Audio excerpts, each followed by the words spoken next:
All right, so we introduced the three structures that support the shoulder. The first one being the rotator cuff, which a lot of people have heard of.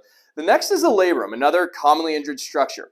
Well, the labrum is actually a tissue that would sit beneath the muscular structure here, and it actually deepens the shoulder socket. So if you picture right here, this is a ball and socket, this would be the shoulder ball, and basically the labrum deepens the socket so it'll come out farther like that, if you can visualize it a little bit.